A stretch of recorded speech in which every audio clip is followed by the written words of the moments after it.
तो बेसिकली आज का जो हम एक डिस्कशन इनिशिएट करना चाह रहे हैं वो क्लासिकल बीज मंत्र म्यूजिक के लिए लेकर चलना चाह रहे हैं। जी। तो जैसे वोकल म्यूजिक में सारे गामा पाधा नीसा होता है और इसके बेसिस पे इसके वेरिएंट होते हैं। ऑन द जी। सेम लाइंस हमारा जो है वो एक बीज मंत्र म्यूजिक था जहां से कि वोकल म्यूजिक का पॉइंट ऑफ ओरिजिनेशन था। तो भाई मतलब एक रैंडम सा क्वेश्चन कि भाई सारे गामा पाधा निसा ही क्यों है, सा की बजाय व क्यों नहीं है, ग क्यों नहीं है, कुछ भी और हो जी। सकता है ना वेरिएंट। हम्म। तो इसके पीछे कोई ना कोई नॉमेनक्लेचर होगा। हम्म। वो नॉमेनक्लेचर जो है उसको उसका वैलिडेशन आइडेंटिफाई करना था। फॉर एग्जांपल तानसेन के टाइम पर जब वो राग गाते थे तो बारिश होती थी, दीप जलते थे। बट आफ्टर तानसेन हम ये पूरे प्रोसेस को कहीं भी नहीं देख पा रहे। लता मंगेशकर है, बहुत अच्छा गाना गाती थी, सब लोग मंत्रमुग्ध हो जाते थे, आंखों से आंसू भी आते थे, लेकिन बारिश की एक बूंद नहीं टपकती थी। तो जब पूरे सिस्टम पर मैंने अपना रिसर्च करा तो कुछ जगह कुछ चीजें नारद पुराण के अंदर दे रखी थी। हम्म। तो उनके बेसिस पर जब मैंने आइडेंटिफाई करा तो मुझे पता चला कि हमारे यहाँ एक ट्रेडिशनल विजडम प्रैक्टिस में एक ब्रह्म, एक तरीके का ब्रह्म संगीत था जो बीज मंत्रों से रिलेटेड था। और उसको पर्टिकुलर, जैसे हमारा सारे गामा पाधा निसा होता है, उसके वो राग नहीं होते, उसके राग थोड़े फर्क होते हैं। तो जब उन राग को ट्राई करा गया तो उसके जो इफेक्ट्स थे वो हमारे बॉडी के अंदर 9 चक्रास होते थे, वो उनसे कनेक्टेड थे। एज अ रिजल्ट जब उन 9 चक्रास के तौर पे आइडेंटिफाई करा गया तो उसके बड़े फिनोमिनल रिजल्ट्स आए। मैं कुछ एक चीज दिखाता हूँ आपको, एक सेकेंड।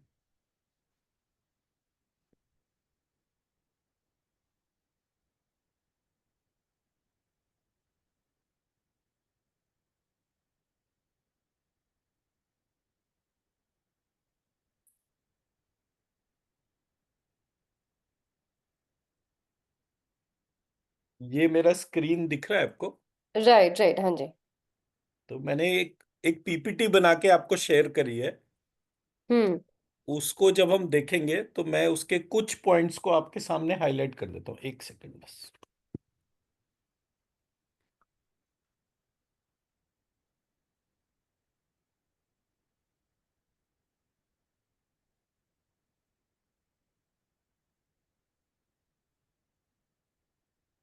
तो जैसे हमारा सा, रे, ग, म, प, ध, नी, सा, ऐसे करके ये था। तो जब मैंने इसको देखा तो मैंने आइडेंटिफाई करा हमारे यहाँ सा का रिप्लेसमेंट जो था वो श से था, और वो ही बाद में श्रा बनने के तौर पे बात आई थी। तो हमारे 9 चक्रास होते हैं म्यूजिक में, मतलब नॉर्मली उसमें वो सहस्त्रार वगैरह हर जगह 7 पता है। तो म, श, श, त, ल, ह, य, र, व, ऐसे करके हमारे 9 चक्रास थे। तो जब मैं 9 को कंबाइंड करता हूं तो मेरा ये जो कॉम्बिनेशन जो है वो कुछ ऐसा बन जाता है। म, श और क्ष को कंबाइन कर देते हैं तो ये एक टर्म बन जाता है क्ष, त, ल, ह, य, र, व। इसमें र को मर्ज कर देते हैं तो ये बन जाता है म। श क्ष का कॉम्बिनेशन, इसमें र लग गया, त, ल, ह की जगह र हो गया र, ये व। तो जब मैं इसको लिख रहा हूं तो श्र, ये, व, म, त, ल, र। एक दो तीन चार पाँच छः सात, ये हमारे सात म्यूजिक नोट्स हो गए। अब आप इसको जब कंपेयर करते हैं तो सा रे ग म प ध नी, ऐसे करके ये इसका वो आया।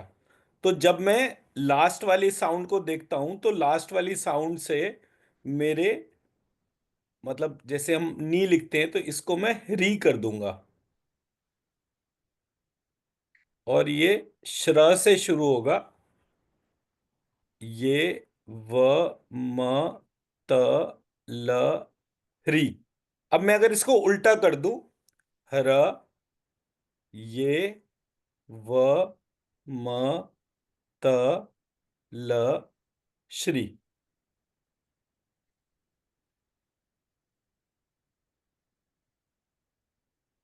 तो अब मेरे पास जो टोटल साउंड बने उसमें जो एक्स्ट्रा आए वो श्रा और हरा के वेरिएशन को यूज करके ये टोटल 9 म्यूजिक नोट्स बने फॉर 9 चक्रास।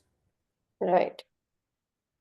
तो जब मैं इस प्रकार से इस सिस्टम को यूज करता हूं तो मेरा प्रोसेस जो है वो एक हायर नोड की एनर्जी जनरेट करता है। तो जब मैंने ये स्टडी करा, अब क्योंकि मैं वोकल म्यूजिक के बारे में और कोई जानकारी नहीं रखता, थ्योरेटिकली एक स्ट्रक्चर्ड है तो थ्योरी पे तो मैं बात कर सकता हूं पर मैं उसको गा नहीं सकता। अब अगर यही प्रोसेस मुझे इम्प्लीमेंट करना हो तो मेरी नीड क्या है। ए, आज की तारीख में because of mobile revolution, because of higher internet penetration, higher data usage, हमारे यहाँ रेडिएशंस बढ़ता जा रहा है। हर घर में वाईफाई लग गया, हम हम्म हर समय डेटा ऑन करके रहते हैं, तो उससे क्या होता है, हमारा मोबाइल फोन वायरलेस ये सब हायर रेडिएशन जनरेट करते हैं। इस हम्म हायर रेडिएशन की वजह से हर जगह मेंटल हेल्थ का डिस्टरबेंस है, और उस मेंटल हेल्थ के डिस्टरबेंस को काउंटर करने के लिए हमारे पास में कोई भी मेडिसिन नहीं है। तो जब मैंने देखा तो एक कॉन्सेप्ट था म्यूजिक थेरेपी, जिसको मैंने स्टडी करा, तो मुझे समझ में आया कि म्यूजिक एज थेरेपी को अगर मैं इस तरीके के कॉन्सेप्ट के साथ ब्लेंड कर लूं, और जितने भी लोग क्लासिकल वोकल म्यूजिक के तौर पे प्रैक्टिस करते हैं वो इन म्यूजिक के नोट्स को यूज करके कुछ हम राग थाट वगैरह इनको डिफाइन करें, तो उससे तो उससे पूरा सिस्टम जो है वो म्यूजिक एंड थेरेपी में घर घर में इसको यूज करना शुरू करेगा। ये ऑब्जेक्टिव था हमारे डिस्कशन का। जी। तो अब मैंने इस के हिसाब से एक पीपीटी आपको शेयर करा था, तो हम्म एक सेकेंड।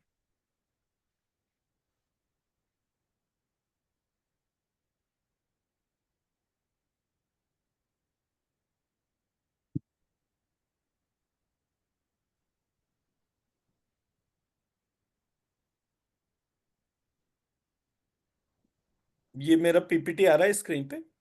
हाँ जी।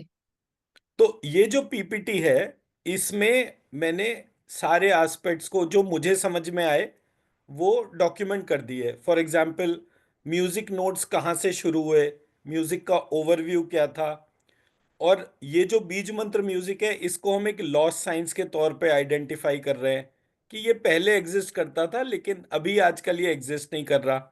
हमारा एक्शन प्लान कैसा होना चाहिए सो दैट कि हम घर घर तक क्लासिकल वोकल म्यूजिक को ले जा सके। इसी पार्ट पे, मतलब एक बेसिक इंट्रोडक्शन, मैं और डॉक्टर आरती इस सब्जेक्ट के ऊपर रिसर्च कर रहे हैं, और हमने बीज मंत्र म्यूजिक से क्रोनिक बीमारियों को सामने वाले व्यक्ति का डिजीज पैटर्न चेंज करके दिखाया। मतलब टू एन एक्सटेंट की जिन लोगों को कैंसर भी था उनके भी जो ब्लड बायोमार्कर के लैब टेस्ट हो रहे थे उसको भी हमने बिना पेशेंट को टच करे, बिना उसको खाने पीने के लिए कोई चीज दिए, बिना किसी तरह की कोई एक्सरसाइज कराए, सिर्फ मंत्र की ऊर्जा उठाई और उसमें डाल दी। तो ये बीज मंत्र जो है ये ऊर्जा उठाने और डालने पर तो काम कर रहा है, हमारा जो ये पार्ट है जिसको मैं और आप मिलकर रिजॉल्व करने की बात कर रहे हैं वो है, क्या इस बीज मंत्र को एक पर्टिकुलर धुन और तरीके से गाने से हम म्यूजिक एज थेरेपी को रिवाइव कर सकते हैं। हम्म। ठीक है। नेक्स्ट इज, जो मैं स्ट्रक्चर आपको भी बनाकर दिखा रहा था, वही मैंने यहां पर ये पूरा का पूरा डॉक्यूमेंट कर दिया, तो जिससे कि हमारे पास जो है 9 यूनिक साउंड आ रही थी, श्र, ये, व, म, त, ल, री और श्रा। फिर ओके। ठीक है, तो इस तरीके से हमने वो साउंड के एस्पेक्ट, तो ये वाली चीजें जहां भी कोई अगर करेक्शन करना है या कुछ एस्पेक्ट है, वो जब गाएंगे तो उसके रिदम से वो बाहर निकल कर आएंगे। ओके। सो जैसे आपने ये बोला कि जो 9 अपने साउंड्स हैं ना, आरोह और अवरोह में, बट राइट। हम गाते तो वही है जो आपने ऊपर लिखा है, सारे गामा पधा सा, सानी राइट। धा मगरे सा, श्र हम्म। ये व म त ल री। तो वापस वो री से आना पड़ेगा वापस। हाँ, वो है वैसा ही, लेकिन जो वेरिएशन है इसमें, वेरिएशन कैसा है कि जब मैं, जैसे आपने वो थाट बनाए थे, मैं आपका एक वीडियो देख रहा था जिसमें आप थाट, साइंस ऑफ थाट करके कुछ आपने शेयर करा था ना, तो उसमें दो फिक्स्ड आपने जॉइंट लिए थे। तो जब मैं उन दो फिक्स जॉइंट को देखता हूं तो एक में श्र है जॉइंट और एक में र है जॉइंट, तो मैं ब्रीद इन और ब्रीद आउट के तौर पे दो पॉइंट्स आइडेंटिफाई करता हूं। तो जब मैं श्र से शुरू करूंगा तो री पे खत्म होगा, और हम्म। जब मैं हर से शुरू करूंगा तो श्री पे खत्म होगा। ओके।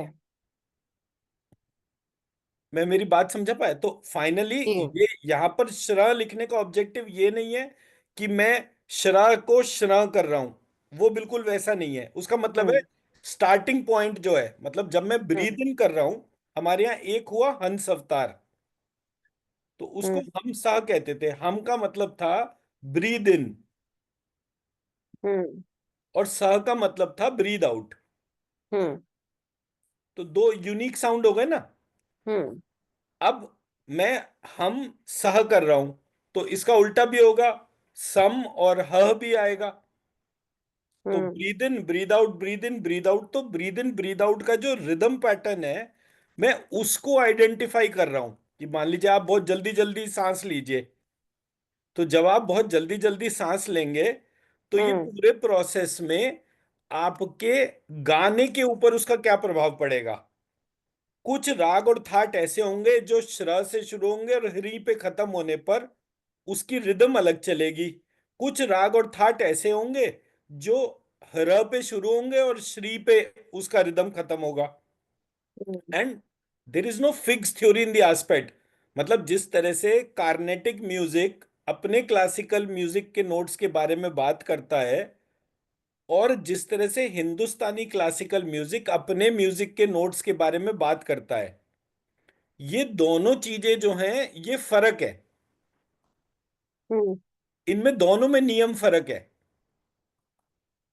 तो अगर किसी दो जगह नियम डिफरेंट है, तो नियम के ऑल्टरेशंस को भी स्टडी कर सकते हैं। तो इस तरह से मैंने ये वाला पूरा पार्ट बनाया था। अब next part is music as therapy. इसके ऊपर हमें बात करनी है resolving the traditional wisdom gap, कि हम क्यों नहीं बारिश करवा पा रहे, क्यों नहीं राग दीपक के तौर पे हम उसको प्रकट कर पा रहे। तो कोई ना कोई तो एक इंफॉर्मेशन या ट्रेडिशनल विजडम प्रैक्टिस में कोई गैप तो आ गया। हमारा एफर्ट जो है वो इस गैप को जागृत करे। मैं, मेरी बात समझा पा रहा हूं ना? जी। फिर उसके बाद जब हम ये प्रक्रिया करें कि हम एक क्लासिकल वोकल म्यूजिक के राग को आइडेंटिफाई करके उस पे ये बीज मंत्र लोड करके जब हम उसको उसी पर्टिकुलर राग में गाना शुरू करते हैं, तो क्या इससे हमारे ब्रेन के ऊपर सूदिंग इफेक्ट हमें महसूस होता है गाने में और सुनने में। हम्म। तो हम, जैसे आप जब उसको गाएंगे तो आप अपना फर्स्ट हैंड फीडबैक देंगे कि मैंने इसको विदाउट बीज मंत्र भी गाया था, और विद बीज मंत्र भी गाया था, दोनों में मैंने ये इफेक्ट ऑब्जर्व करा। उसके बाद वही आपका जो वॉइस नोट है, वो वॉइस नोट जब कोई सुनेगा तो उसकी साइंटिफिक स्टडी की जा सकती है। Scientific study in the sense कि एक होता है जैसे ईसीजी होता है, ऐसी एक ईईजी होता है, हम्म। इलेक्ट्रोएन्सेफेलोग्राफ कहते हैं उसको। ये ब्रेन के कामनेस को डिफाइन करता है।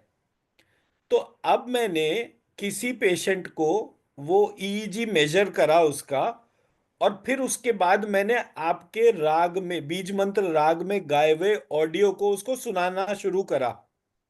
तो उसके ब्रेन वेव पैटर्न में क्या फर्क आया, ये मैं उसकी ब्रेन एफिशिएंसी से मेजर कर सकता हूं। ऑब्वियसली मतलब मुझे इसके लिए साइंटिफिक अप्रूवल्स और वो सारे के सारे करने पड़ेंगे, बट ये एक डुएबल टास्क है। इस बात को हाईलाइट करने के लिए कि ऐसा क्या है इस राग को गाने में जो कि एक व्यक्ति के भीतर अंतर मन में ऐसी दिव्य चेतना पैदा कर रहा है जिसकी वजह से वो उसके माइंड में कामनेस आ रही है। हम्म। अब बहुत सारे ब्रेन के पेशेंट्स ऐसे होते हैं, जैसे बाइपोलर सिंड्रोम होता है एक। आप तो खैर खुद ही साइकोलॉजी बैकग्राउंड के हैं, तो बाइपोलर सिंड्रोम जो है उसका कोई सॉल्यूशन नहीं है, और धीरे धीरे पेशेंट उसमें एग्रेसिव होता जाता है। अब ये जो हम वॉइस, अभी तो हम विदाउट म्यूजिक इंस्ट्रूमेंट और इस तरह से गा रहे हैं, फिर जब हमारा ये साइंटिफिक पार्ट अप्रूव हो जाएगा तो हम इसको बहुत सारे जो ये पेशेंट्स, ब्रेन के पेशेंट्स के तौर पे मैंने बात करी, हम उनको ये साउंड सुनाकर देखेंगे क्या वो साउंड सुनकर उनके अंदर भी कामिंग इफेक्ट आ रहा है। तो हमारी जो हाइपोथेसिस है वो करेक्ट हो जाएगी। ठीक है। Now as a fourth step, connecting with the reason for music, मतलब म्यूजिक का मतलब ही आनंद है। तो जब मैं अंदर से आनंदित होऊंगा तो मेरे अंदर कोई भी क्रोध, लोभ, मोह, ऐसे करके मेरे सारे जो भी इमोशन है वो ऑटोमेटिकली एडजस्ट होना शुरू हो जाएंगे। और उनके एडजस्टमेंट होने के बाद ही हमें ये पता चलेगा कि म्यूजिक अपने आप में एक भाषा भी है, एक ऐसी भाषा जो मेरे अंतर मन से संवाद कर रही है। तो बीज मंत्र जो है उसको मैंने साइंटिफिकली हीलिंग में टेस्ट करके देखा। अब मैं इसका लार्जर केस बनाने के तौर पे काम करना चाह रहा था, तो मैंने एक उसकी एनालॉगी डिफाइन करी कि मैं अपनी बॉडी को यूनिवर्स के साथ में मैप करता हूं, जैसा कि नारद पुराण के अंदर लिखा हुआ है। तो मैं हीलिंग से उस प्रोसेस को कर रहा हूं, क्या मैं बीज मंत्र म्यूजिक से भी वो प्रोसेस कर पा रहा हूं। ये बेनिफिट्स के तौर पे इस अप्रोच का बेनिफिट है। मतलब आज की तारीख में मतलब जैसे अगर मैं म्यूजिक की जर्नी को लेकर चलूं तो एक टाइम था कि राजा महाराजाओं के यहाँ क्लासिकल वोकल म्यूजिक का प्रयोग होता था। फिर एक ऐसा टाइम आया कि जब म्यूजिक वाले लोगों को ही अच्छा मानना बंद कर दिया गया। अब फिर से वो टाइम आया जब घर घर में म्यूजिक इनिशिएट हो रहा है, बट उसको हॉबी के तौर पर लेकर चल रहे हैं। उसको एक प्रोफेशन बनाना और उसके घर घर तक एक यूज केस पहुंचाना, वो एलिमेंट मिसिंग है। तो अगर हमारा ये साइंटिफिक एक्सपेरिमेंट सफल हो जाता है तो इन दैट सिचुएशन हमारा जो एक कोर विजन है कि म्यूजिक घर घर तक पहुंचे, वो जागृत हो जाता है। मैं मेरा ऑब्जेक्टिव समझा पाया? बिल्कुल बिल्कुल। जी। अब इसके मार्केट ओवरव्यू के तौर पे देखे चलते हैं तो बेसिकली ये जो पूरा अप्रोच है ये थेरेपेटिक्स जो कहलाता है पार्ट, उसको ये हम्म। एनहांस कर रहा है। ये ब्रेन के उन कनेक्शंस को जो कि वोकल म्यूजिक में, डांस में और इंस्ट्रूमेंटल म्यूजिक से इन्वोक होते हैं, हम्म। उनको ये जागृत करता है। जो कॉन्सेप्ट ऑफ ताल है, जिसको कि तौर्य तरीके कहा जाता है, जो कि गायन, वादन और नर्तन का कंट्रोलर माना गया है, और जो मेरे बॉडी के अंदर के हार्डवेयर, सॉफ्टवेयर और डिजाइन या क्रिएटर के साथ में जो कनेक्ट करता है, उस कंट्रोलर फॉर्म को शरीर के बाहर भीतर इक्वेट करता है। इस प्रोसेस के अंदर मैंने आइडेंटिफाई करी 9 यूनिक साउंड्स, जो कि मैंने अभी थोड़ी देर पहले शेयर करे।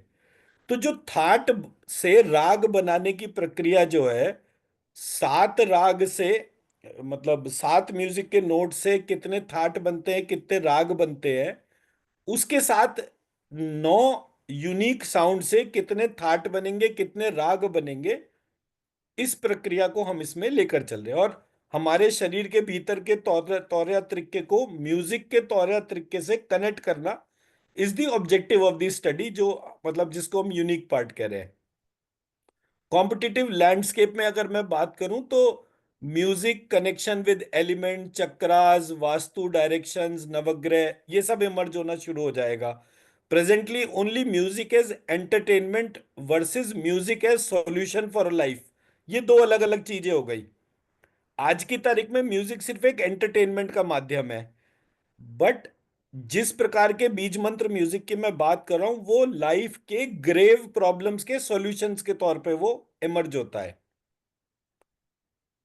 Fast acting therapeutics for growing disturbance in mental health, ये एक सबसे बड़ा एस्पेक्ट है। फॉर एग्जांपल, आज की तारीख में जितने भी लोग आपके पास में आते हैं वो सिर्फ म्यूजिक सीखने के लिए आते हैं, पर उसकी करेक्ट। प्रैक्टिकल एप्लीकेशन क्या है?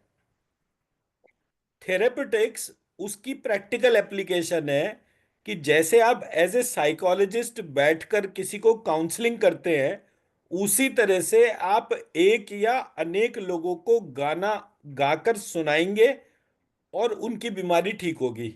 आप उन्हें सिखाएंगे गाना कैसे गाना है और उनकी बीमारी ठीक होगी। तो कौन सा राग कौन सी बीमारी को ठीक करता है, ये हमारा सेकंड फेज होगा। बट क्योंकि हम बीज मंत्रों को ऑलरेडी यूज कर रहे हैं बीमारियां ठीक करने के लिए, तो हमारे को एक पार्ट पता है कि कौन से बीज मंत्र से कौन कौन सी बीमारियों पर उसका प्रभाव पड़ता है। फिर जो भी बीज मंत्र हैं वो स्पिरिचुअलिटी से कनेक्टेड है, म्यूजिक भी स्पिरिचुअलिटी से कनेक्टेड है, बट उसके गैप एरिया है। फॉर एग्जाम्पल, वेस्टर्न म्यूजिक और ईस्टर्न म्यूजिक में स्पिरिचुअल कनेक्शंस और विदाउट स्पिरिचुअल कनेक्शंस का बहुत बड़ा फर्क है। जैसे आप रॉक म्यूजिक जिसको देखें, तो रॉक म्यूजिक में एक कंप्लेंट है कि एक व्यक्ति जो है वो नाराज है और वो अपना गुस्से की अभिव्यक्ति कर रहा है, वो रॉक म्यूजिक हो गया। एक है कामिंग म्यूजिक, वो जैज म्यूजिक हो गया, which is with the flow of the system, everything smooth spontaneous, वो जैज म्यूजिक के पार्ट हो गए। तो दोनों जगह गाने के भाव का जो फर्क है वो ओवरऑल इंपैक्ट ला रहा है पूरे प्रोसेस में। अब हमारे यहाँ क्या है कि म्यूजिक का ओरिजिन ही ईश्वर है, कि मैं अगर क्रोध कर रहा हूं तो शिव के तरीके से कर रहा हूं और तांडव कर रहा हूं। अगर मैं क्रोध को स्त्रीलिंग कर देता हूं तो वो लास्य हो जाता है और वो शिव की शक्ति का डांस का फॉर्म हो गया। और जब ये दोनों जने मिल जाते हैं तो ये हर चीज को क्रिएट करते जाते हैं। तो ऐसे करके वेस्टर्न म्यूजिक और ईस्टर्न म्यूजिक में अप्रोच का डिफरेंस है, and that approach is a spirituality difference as well. तो जब मैंने इसको आइडेंटिफाई करा, इस कॉम्पिटिटिव लैंडस्केप को, तो मैंने इससे रिलेटेड एजुकेशन एंड अवेयरनेस मेरा टारगेट है, इंटीग्रेशन इनटू ट्रेनिंग मेरा टारगेट है, वर्कशॉप्स और सेमिनार ऑर्गेनाइज करना, इस अप्रोच से रिलेटेड ये मेरा टारगेट है, इंटरडिसिप्लिनरी कोलैबोरेशन ये मेरा टारगेट है। फॉर एग्जांपल, मैं, आप साइकोलॉजी से हैं, मैं म्यूजिक से हूं, और मैं, हम दोनों की एक जुगलबंदी प्लान कर रहे हैं। तो जब ये इंटरडिसिप्लिनरी फॉर्म्स कनेक्ट होती हैं, अब इसके साथ में मैंने ईईजी डिवाइसेस भी रख दी। तो जब ये ईईजी डिवाइसेस जाती हैं तो वो भी हमारा एक स्कोप हो जाता है। सो इंटरडिसिप्लिनरी कोलैबोरेशंस जो है वो होना शुरू होंगे, कि आपको एक न्यूरो का डॉक्टर यूएस से कॉल करेगा और वो बोलेगा कि मैडम मेरे को जो है, मैंने आपका वो क्लासिकल वोकल म्यूजिक सुना, तो हम क्या कोई एक ऐसा वर्कशॉप कर सकते हैं जिसमें कि हम अपने न्यूरो के कुछ पेशेंट्स को आपका गाना सुनवाएं, और जब वो लोग गाना सुनेंगे तो उसको मेजर करें कि उनकी ब्रेन की कामनेस पे कितना फर्क पड़ा। अब आज के सिनेरियो में ये चीज नहीं होगी, आज के सिनेरियो में नहीं होगी, बट जो सिनेरियो हम हाईलाइट कर रहे हैं उसमें इसकी इंटेंसिटी का फर्क आ जाएगा। आपने अभी म्यूजिक सुनाया, आप उसके फर्क को अभी के अभी नोटिस कर सकते हैं। हम्म। ठीक है ना। तो जब हम इस प्रकार से इस पूरे प्रोसेस को ऑब्जर्व करेंगे, तब ये हमारे चेंज आएंगे। फिर इस पूरे प्रोसेस का डॉक्यूमेंटेशन और उसकी प्रिजर्वेशन, कि हमने एक रिसर्च स्टडी करी, रिसर्च स्टडी को डॉक्यूमेंट करा और उसमें ड्यू क्रेडिट सबके डिफाइन कर दिए, साइंटिफिक मेजरमेंट्स डिफाइन कर दिए, और सारे प्रोसेस को इंटीग्रेट कर दिया।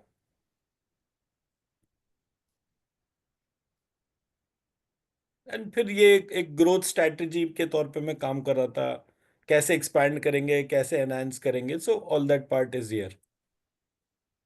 ट्रैक्शन अगर हम लेकर चलते हैं तो ये ट्रैक्शन का हमने एक एस्पेक्ट देखा था कि जब हम इस म्यूजिक और इस प्रोसेस को लेकर चलते हैं तो क्या हम स्कूल्स को कनेक्ट कर सकते हैं। स्कूल का हम्म। मतलब हो गया कि वो स्कूल जो 5,000 बच्चों का है, 1,000 बच्चों का है।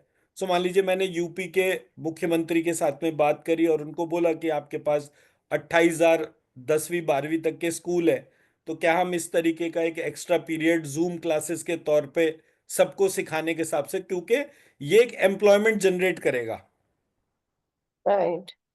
तो जब ये लार्जर लेवल पे एम्प्लॉयमेंट जनरेट करेगा, तो सरकार का तो आज की तारीख में प्रोसेस ही इसके ऊपर है, एम्प्लॉयमेंट जनरेट करने के ऊपर। और ये ग्लोबल पार्टनरशिप्स भी हो सकती है, क्योंकि न्यूरो की डोमेन और न्यूरो की डोमेन में बहुत सारे ऐसे एस्पेक्ट्स आ रहे हैं। तो ऐसे करके मैं इसके बिजनेस ट्रैक्शन को समझ रहा था। और ये मैंने मतलब एक बेसिक समरी बनाई थी कि हम श्लेषक को कैसे, इसको पूरे, श्लेषक मेरे ट्रस्ट का नाम है। मेरे ट्रस्ट जो मैंने बताया था मेरे गुरुजी माउंट आबू में, तो श्री युगल शरण जी महाराज लुप्त विज्ञान एवं स्वास्थ्य अनुसंधान केंद्र, दैट्स हाउ इसका वो है। तो उसका एब्रीविएशन श्लेषक बैठता है। तो इस position for positioned for success in the research of health and loss sciences market. तो जैसे हम बीज मंत्र और हेल्थ को कनेक्ट कर रहे हैं, अब हम बीज मंत्र को बाकी चीजें जैसे कि लॉस साइंस है, तो म्यूजिक को लॉस साइंस मान के हम इस पूरे पार्ट को हाईलाइट कर रहे हैं। तो हमारा फोकस एक नई तरीके के प्रोसेस इनोवेशन को ट्रिगर करना है, क्योंकि सोर्स कोड बनाना ये सबके लिए पॉसिबल नहीं है। गाना गाना सबके लिए पॉसिबल है, जो भी उस डोमेन को टच करेंगे उसके हिसाब से है। तो आज की तारीख में अकेले दुबई के अंदर 7 लाख बच्चे जो हैं उनको ऑटिज्म है, अकेले दुबई के अंदर। तो जब मैं 7 लाख बच्चों को, उनके लिए क्या मैं उतने टीचर्स क्रिएट कर सकता हूं कि जो उनके तौर पे, लेकिन मैं म्यूजिक के लोगों को कनेक्ट कर सकता हूं कि आपने आज जो है एक जूम कॉल पे एक साथ 1,000 बच्चों को म्यूजिक सिखाना शुरू कर दिया। सो उस तरीके हम्म। के प्रोसेसेस भविष्य में क्रिएट होना शुरू हो जाएंगे। आपसे मेरा मतलब एनीबडी जिसको आपने ट्रेन कर दिया और जिसको आप उस पूरे प्रोसेस के लिए रेडी बना रहे हैं, सो लाइकवाइज। तो ये मेरा विजन था इस पूरे प्रोग्राम को लेकर, और इसके यूज केसेस को, इसके मार्केट के ब्रेकअप को, इन सब चीजों के ऊपर मैं इसका काम कर रहा था। ठीक है। तो ये हमारा प्रोग्राम है बेसिक, जिसकी वजह से हम ये इन ऑब्जेक्टिव्स को कनेक्ट करके बनाने की बात कर रहे हैं। ओके। तो अभी नेक्स्ट क्या अपना स्टेप है? तो एक तो हमारे पास में वो कुछ इमेजेस वगैरह थी जो हमने आपस में डिस्कस करे थे, पर्टेनिंग टू, जिनके बेसिस पे हमने कुछ राग आइडेंटिफाई करे थे, और उन हम्म। राग को गाना था हमारे को। Right, right. तो अभी तो स्टार्टिंग से तो अपन अलंकार से स्टार्ट कर रहे हैं ना, कि भाई जैसे बीज मंत्र में पहले हम अलंकार गाएंगे, फिर थाट गाएंगे, फिर उनको बजा के देखेंगे। एंड ऑफ द डे देखिए, ये एक ऐसा पार्ट है जिसके बारे में मेरे को नहीं आइडिया। हम्म। आपसे मैंने इसी चीज के ऊपर रिक्वेस्ट करा था कि हम ये आइडेंटिफाई करें कि हमने अलंकार गाना है, तो अलंकार को गाने के हिसाब से ये बीज मंत्रों से हम उसको कैसे डिफाइन करें, जैसे हराये वामा ता, ऐसे करके, या ये श्राये वामा। तो ये जो ऑर्डर है, इस ऑर्डर से गाने से किस प्रकार से हमारा एनर्जी लेवल का ऑब्जर्वेशन आ रहा है, तो हमें वो रिकॉर्डिंग्स बनानी पड़ेंगी, जो भी हमारे अलंकार है, हाँ, जो तो भी वही मैं हमारे बोल रही हूँ राग है। कि अभी नेक्स्ट जो अपना सेशन होगा आगे, जब भी अपन करेंगे, मे बी संडे को अपन रख सकते हैं। तो उसमें मेरे को क्या प्रिपेयर करके आना है, और हम क्या टॉपिक कोई ऑफ से भी डिस्कशन। 4 राग उठा लीजिए, जो हमारे 4 राग हैं, उन चार ओके। राग के अंदर वो, और एक चीज में हम कोशिश करेंगे कि वो राग और थाट के एस्पेक्ट को हम हाईलाइट कर सके। मान लीजिए हमने 4 राग आइडेंटिफाई करे, वो एक ही थाट के हैं या अलग अलग थाट के हैं। तो मैंने आपको, अगर आपको याद हो, तो मैंने वो आपको YouTube वीडियो शेयर करे थे, जिसमें कि एक पेपर के ऊपर हम वो म्यूजिक के नोट्स लिख रहे हैं और फिर आप उसको गा रही हैं। तो हमारे को इन दैट सिचुएशन वो YouTube के तौर पे, ये मतलब जैसे हम जिस तरह से जूम कॉल पे एक वीडियो को रिकॉर्ड कर रहे हैं, हमें उसकी आवश्यकता नहीं पड़ेगी। है। राइट, हाँ, वो तो तो आप मेरे को जो बोलोगे मैं आपको रिकॉर्ड करके दे दूंगी, वो कोई दिक्कत हाँ, नहीं। तो तो वो एक एस्पेक्ट हो गया। हम्म। जो चीज राग के बारे में बताने वाली है वो तो आप ही बताएंगे। ऑफ कोर्स वो डिसाइड कर लेंगे ना अपन कि भाई यही चार राग, जैसे एब्सोल्युटली। भैरवी, तो हमने भैरव। जैसे राग भैरव और वो 2-3 राग जो करे थे, जिसके हमने म्यूजिक के नोट्स बनाए थे, सुरताल। भैरवी, भैरव दो तो किए थे, third one I don't remember. एक और करा था ना हमने, राग बिलावल था शायद। बिलावल, बिलावल एक्चुअली इतना कोई करता नहीं है, तो यमन ले लेते हैं अपन। जो आपको लगे, मतलब कोई भी ऐसा राग। एक मैंने आपको शीट शेयर करी थी ना, जिसमें राग का नाम और कौन सी बीमारी वो ठीक करते हैं। हाँ। तो अगर हम वो बीमारी सबसे पहले आइडेंटिफाई कर लें जिसमें कि डायबिटीज ठीक होती है, तो हम्म। मैं एक सेकंड में वो शीट निकाल लेता हूँ कौन कौन से थे, तो जिससे डायबिटीज ठीक होने वाले जो हाँ, लाइक राग। आप मेरे को बता दो कि ये राग एक है, सेकंड, मैं एक सेकंड उसी को तो शीट। उसको मैं प्रिपेयर कर लूंगी। मैंने एक आपको शायद रिसर्च पेपर भी शेयर करा था ना, जिसमें कि वो कौन कौन से, हाँ ये रहा, मिल गया इमेज।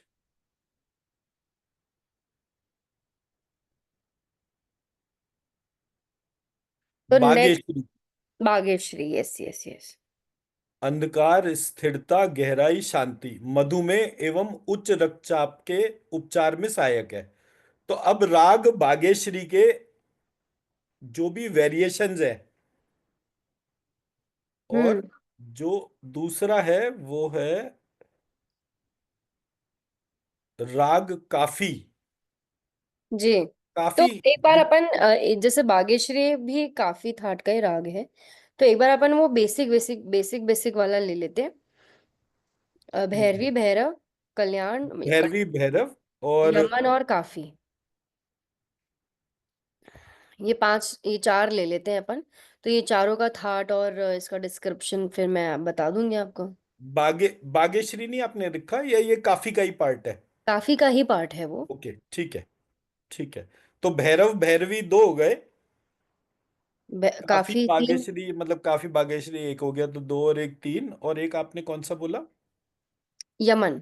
यमन। 1 2 3 4। और कौन सा बोला आपने? एक्चुअली रोग वाला जो ये शीट है मेरा, इसमें राग यमन नहीं लिखा हुआ। भैरव अच्छा, भैरवी तो दे रखा है। कोई दूसरा बता दो आप मेरे को। इसमें लिखा हुआ है काफी। काफी होता है मेंटल, उसको कामनेस के लिए। बागेश्वरी डायबिटीज और ब्लड प्रेशर के लिए है। मिश्रा ऊर्जावान बनाता है। अब ये मिश्रा क्या है, ये तो मैं नाम ही पहली बार सुन रहा हूँ, मिश्रा राग। राग दरबारी, तनाव, मिर्गी तथा मानसिक तनाव को कम करने में। दरबारी है ना, तो अपन आसावरी ले लेते हैं, ठीक है। ठीक है। और भूपाली, सहजता, उच्च रक्तचाप को सामान्य करता है। अहीर भैरव, सहजता, रक्तचाप को नीचे लाता है। राग एक बार तो मान। इन सब के अपन बेसिक बेसिक वाले ही लेंगे, फिर उनके उसमें चलेंगे। हाँ, मतलब जैसे हमने भैरव भैरवी एक आइडेंटिफाई कर लिया, काफी बागेश्वरी उसको एक आइडेंटिफाई कर लिया, और राग आसावरी बोला ना आपने? आसावरी। हाँ। तो ऐसे करके हम तीन तीन को डिफाइन कर सकते हैं। भैरव ठीक है। भैरवी एक हो गया, ओके। बागेश्वरी काफी एक हो गया, और आसावरी दरबारी जो भी आप उसको जो राइट। बताते उसके तौर पे, तो ओके। इससे ही हमारा। और राग भैरवी जो है दमा, टीबी, खांसी, साइनस, कैंसर। हाँ, तो राग भैरवी हमारा ये वाला प्रॉब्लम रिजॉल्व कर देगा। परफेक्ट, ठीक है। तो संडे को नहीं, जैसे आज तो थर्सडे हो गया, फ्राइडे सैटरडे, मंडे को करते हैं। देखो जी, टाइम आपको डिसाइड करना है। मेरे तो कोई हाँ। ना कोई मसला चलता रहता है। आप जब रेडी हो गए, आपको क्या करना है, आपको ना उसको वॉइस रिकॉर्डिंग करनी है ओके। और वो शेयर कर देना है। जब ओके। हमारी रिकॉर्डिंग्स बिल्कुल परफेक्ट आना शुरू हो जाएगा, क्योंकि ऑडियो रिकॉर्डिंग है ना, तो उसमें मेरी जरूरत नहीं है। हम्म। आप वो ऑडियो जो है या वीडियो जो है, दोनों अपनी आवाज में बना लीजिए। उसमें मेरा कोई रोल प्ले नहीं है। तो मतलब कहने का म्यूजिक मतलब के कि नोट्स को आपके कहने का एक दफे मतलब ये चेक है। कर लेंगे, तो म्यूजिक के नोट्स आप मुझे भेजेंगे, और मैं उसके ऊपर जो वो जो जैसे मैंने लास्ट टाइम जो है वो लगाकर भेजा था आपको, क्या कहते हैं, सारेगामा के आधार पर जो बीज मंत्र का म्यूजिक जो था, वो मैंने आपको लगाकर भेजा था। मैं वो लगाकर भेज दूंगा, आप उसे रिकॉर्ड कर देंगे। जब हमारी बिल्कुल रिकॉर्डिंग्स परफेक्ट आने लगेगी, विदाउट जैसे मुझे बोलते हुए भी मैं ना अटकूं और आप भी बोलते हुए ना अटकें, तब हम उसके बाद प्रोफेशनल शूट ऑर्गेनाइज करेंगे। हाँ, मैं ये बोल रही हूँ, तो जैसे कि आप अब ये जो राग है उसमें तो बहुत सारी चीजें हैं ना। तो पहले अपन उसका स्वर विस्तार और सरगम गीत ले लेते हैं। हम्म। तो ये चारों रागों का स्वर विस्तार और सरगम गीत उसमें लिखा हुआ है हम्म। किताब में। तो वो आप राइट। मेरे को उसका डायरेक्टली वो ही भेज दो, तो मैं डायरेक्टली वो ही प्रैक्टिस करके वो हाँ आपको दे। ठीक है, मेक क्योंकि सेंस। दो दो बार फिर मैं कर लूँ, फिर आपको मैं भेजूँ, फिर आप मुझे दोबारा भेजें, तो उसका कोई सेंस नहीं है। वो प्रैक्टिस में तो है ही है ना मेरे। वो तो हम्म। शब्द मेरे को मिल जाएंगे, तो वो मेरे लिए ज़्यादा आसान हो जाएगा। बिल्कुल ठीक है, परफेक्ट है। तो अभी नेक्स्ट टास्क यही है कि आप मेरे को वो चारों का स्वर विस्तार और सरगम गीत प्रॉपर तो उसका हमने वो राग भैरव का तो कंप्लीट कर ही रखा है ऑलरेडी। अभी एक्चुअली मेरे पास कुछ है नहीं, आप दोबारा मेरे को तो भेज मैं दो। आपको व्हाट्सएप